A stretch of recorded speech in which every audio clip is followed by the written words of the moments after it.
Sahabat setia Gowori yang dikasihi Tuhan, Shalom. Hari ini adalah Kamis 24 November 2022. Hari ini gereja merayakan peringatan wajib Santo Andreas Dunglac, imam dan kawan-kawannya. Santo Andreas lahir di Vietnam Utara pada tahun 1795. Ketika ia berusia 12 tahun, Andreas Dunglac dan keluarganya pindah ke Hanoi. Ia belajar untuk menjadi seorang Katolik dan beberapa tahun kemudian Andreas masuk seminari dan mengikuti pendidikan calon imam. Andreas Dunglac akhirnya ditabiskan pada 15 Maret tahun 1823 di usianya yang ke-28 tahun. Andreas melayani umat di Vietnam yang saat itu mengalami penganiayaan. Pemerintah Vietnam mencoba untuk membuat orang-orang Kristen menyerahkan iman mereka dengan menginjak-injak dan meludahi salib serta gambar-gambar kudus. Ketika mereka tetap bertahan dalam iman mereka, mereka mengalami penganiayaan dan banyak yang tewas menjadi martir. Para martir yang pestanya dirayakan pada hari ini sebanyak 117 martir, terdiri dari 96 orang Vietnam asli, 21 lainnya adalah para misionaris yang datang ke Vietnam. Atas kesaksian iman mereka, kekatolikan di tanah Vietnam bertumbuh dan semakin mengakar. Hari ini kita akan bersama-sama merenungkan firman Tuhan yang diambil dari Injil Lukas 21 ayat 20 sampai dengan 28. Haleluya, haleluya, haleluya. Angkatlah kepalamu, sebab penyelamatanmu sudah dekat. Haleluya, haleluya, haleluya. Tuhan bersamamu dan bersama rohmu.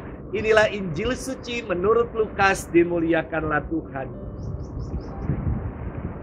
Yesus berkata kepada murid-muridnya, apabila kalian melihat Yerusalem dikepung oleh tentara, ketahuilah bahwa keruntuhannya sudah dekat. Pada waktu itu orang-orang yang berada di Yudea harus melarikan diri ke pegunungan. Orang-orang yang ada di dalam kota harus mengungsi. Dan orang-orang yang berada di pedusunan jangan masuk lagi ke dalam kota. Sebab itulah masa pembalasan dan genaplah semua yang tertulis. Celakalah para ibu yang sedang hamil atau yang sedang menyusui bayi pada masa itu. Sebab kesesakan yang dahsyat akan menimpa seluruh negeri dan murka akan menimpa bangsa ini. Mereka akan tewas oleh mata pedang dan diangkut sebagai tawanan ke segala bangsa.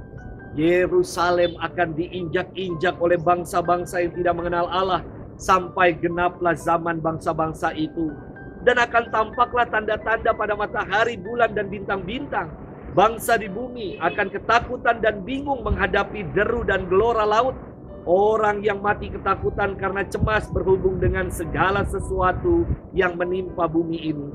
Karena kuasa-kuasa langit bergoncangan.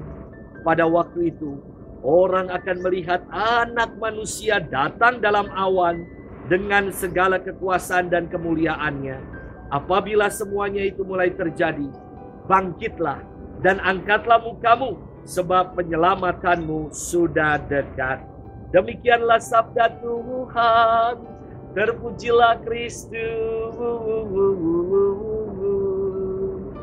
Sahabat setia Gowori yang dikasihi Tuhan, Shalom. Senin lalu, tepatnya jam 13.20 waktu Indonesia bagian Barat, terjadi gempa yang berpusat di Cianjur dan goncangan terasa hingga Jakarta dan sekitarnya. Gempa yang diakibatkan oleh patahan geser dengan magnitudo 5,6 membuat para pekerja di gedung-gedung perkantoran Jakarta berlarian untuk mengamankan diri. Akibat situasi ini membuat panik sejumlah warga dan beberapa pekerja memutuskan untuk tidak kembali ke kantor karena takut gempa susulan terjadi. Sahabat setia Gowori yang dikasihi Tuhan, peristiwa dan fenomena alam yang disebut dalam firman Tuhan hari ini membuat kita takut, membuat bulu kuduk merinding. Pasalnya, kedatangan anak manusia yang kedua disertai dengan berbagai macam peristiwa kemalangan yang menggemparkan.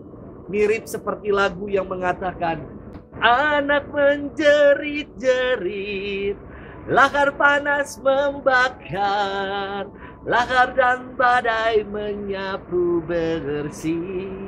Suasana yang sedemikian menakutkan itu dalam firman diungkapkan. Orang akan mati ketakutan karena cemas berhubung dengan segala yang menimpa bumi ini. Karena kuasa-kuasa langit bergoncangan. Namun setiap hujan pasti akan reda juga. Dan setiap badai pasti akan ada pelangi. Dan ini menjadi gambaran pengharapan yang difirmankan oleh Tuhan. Apabila semuanya itu terjadi, bangkitlah dan angkatlah mukamu, sebab penyelamatanmu sudah dekat. Bangkit dan mengangkat muka merupakan tindakan kita dalam menanggapi keselamatan. Maknanya sungguh dalam. Bangkit berarti bangun, tidak tidur, tidak terlelap, dan kembali dalam hidup yang baru. Dan mengangkat muka berarti kesiapan kita untuk fokus mengarahkan seluruh hidup kita pada Allah sebagai simbol pengharapan yang cerah. Sahabat setia Glory yang dikasihi Tuhan, mari jangan lelah untuk mengupayakan hidup yang berkualitas dan bertanggung jawab. Bangkit dan angkatlah mukamu menjadi ajakan untuk kita berjuang mengupayakan hidup yang lebih baik, hidup yang terarah sepenuhnya pada Allah.